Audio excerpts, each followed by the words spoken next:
Haemoglobin વધારે કબજિયાત ભગાવે તેવા સુપર ડિલિશિયસ સુપર હેલ્ધી લાડુ કે જેને વેટ લોસમાં લઈ શકો છો, ડાયાબિટીસમાં ખાઈ શકો છો અને ઇન્સ્ટન્ટ એનર્જી માટે, થાક નબળાઈને દૂર રાખવા માટે મિનિટોમાં ઓછા ઘીમાં એકદમ દાણેદાર super soft and super delicious laddu તૈયાર થશે. એ પણ ઘરની સામગ્રીઓથી તૈયાર કરી શકશો. એટલા ટેસ્ટી કે વાત ના પૂછો, વારંવાર ખાવાનું પ્રિફર કરશો. દરરોજનો એક લાડુ ખાશો તો કદાચ જમ્યા વગર પણ તમને ડબલ શક્તિનો અનુભવ થશે. તો ચલો આવા સુપર હેલ્ધી લાડુ બનાવવાની રેસીપી શરૂ કરીએ. તો જેમના માટે લેશું પહેલી હેલ્ધી સામગ્રી 2 કપ જેટલા મગ. મગને મેં પહેલાં કપડાથી સાફ કરી લીધા છે, જેથી ધોવાની કે તપાવવાની જરૂર નથી. હવે તેનો આપણે પાવડર તૈયાર કરી લઈશું. દરદરો થાય તો પણ વાંધો નહીં અને થોડો ફાઇન થાય તો પણ વાંધો નહીં.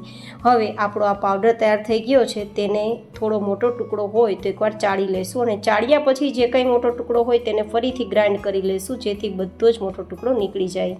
મગ છે તે પાચન સુધારે છે, હાડકાને મજબૂત કરે છે, હિમોગ્લોબિન વધારી એનિમિયા જેવી બીમારીઓથી બચાવે છે, ડબલ શક્તિ આપે છે કારણ કે તેની અંદર ભરપૂર પ્રોટીન હોય છે એન્ડ લો કેલરી હોય છે.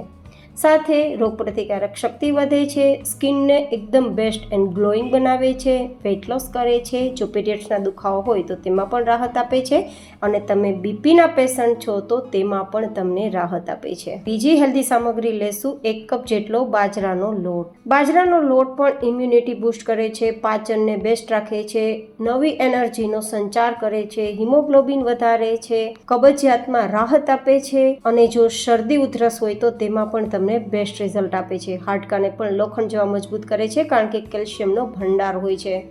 સાથે સાથે તમારું બ્લડ શુગર લેવલને પણ કંટ્રોલમાં રાખે છે. લાડુને એકદમ સરસ દાણેદાર તૈયાર કરવા માટે ઓગાળેલું 2 થી 2.5 ચમચી જેટલું ઘી ઉમેરીશું. આટલું ઘી તો આપણા ગોઠણના ગ્રીસ માટે પણ હેલ્પફુલ છે. અને હવે આપણે બરાબર મોણ આપી દઈશું, મુઠ્ઠીમાં લોટ બંધાય તેવું. આ રીતે આપણો લોટ તૈયાર થઈ જાય પછી આપણે વધારે સ્વાદિષ્ટ લાડુ તૈયાર કરવા માટે અને નેચરલી મીઠાશ આપવા માટે અહીંયા પાણીની જગ્યાએ દૂધનો ઉપયોગ કરીશું. જો કે મેં અહીંયા મલાઈ કાઢેલું દૂધ ઉપયોગમાં લીધું છે અને આ દૂધ ગાયનું છે, તો વધારે ફેટવાળું દૂધ નથી, તો આપણે નુકસાન નથી થવાનું. પણ શક્ય હોય તો પાણીથી લોટ તૈયાર ના કરવો, પણ જો કે કરવો હોય તો કરી પણ શકો છો. અને લોટને ભાખરી જેવો કડક લોટ બાંધવાનો છે, રોટલી જેવો નહીં.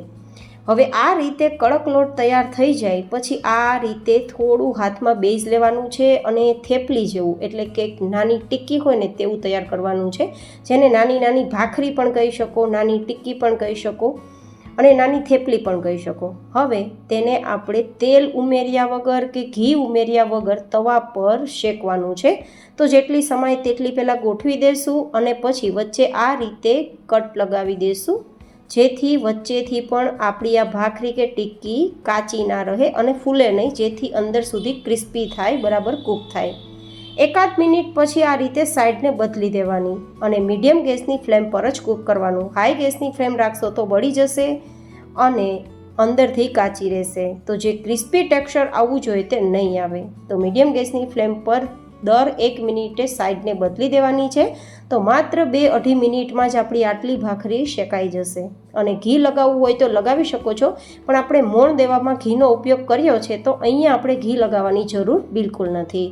તો હવે આપણી આ ભાખરી કે પછી ટિક્કી તૈયાર થઈ ગઈ છે, તો નીચે લઈ લેશું અને આ રીતે બીજી બેચ પણ શેકી લેશું અને તેને બરાબર હવે ઠંડી કરવાની છે.